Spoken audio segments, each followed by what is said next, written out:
nire-review yun sa District 3 ng Metro Manila DPWH.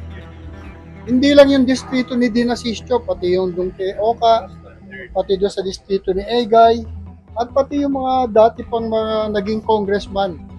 Kasi magulo yung listahan ng DPWH eh.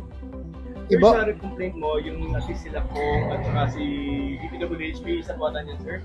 Ito nga demanda ko para muna doon sa Distrito 3. Doon kay Dean Asistio.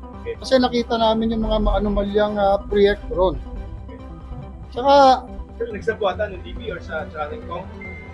sa tingin namin yun eh. Kasi, siyempre, wala na mga amin na congressman na sila yung proponent nun pagka nagigipit na eh.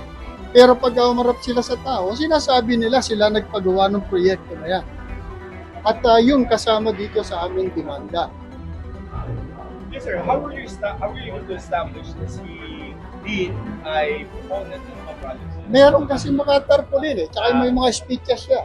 At meron akong witness, ito. Itong aking witness, ito yung talaga nakakita ng mga anomalya ron.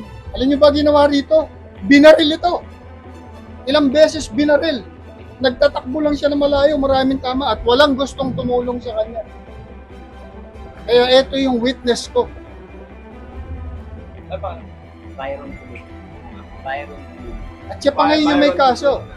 So, Siya pa yung may kaso ngayon, dinimanda ng libel ni Dean Asistio.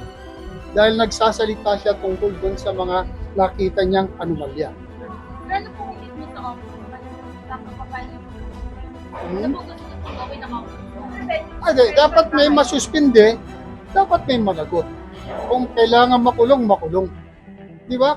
At saka kasi ngayon na parang nakakalimutan na itong mga anomalya sa mga proyekto ng DPWH. Puro na lang tayo sa impeachment nakapokus eh. Balik na tayo.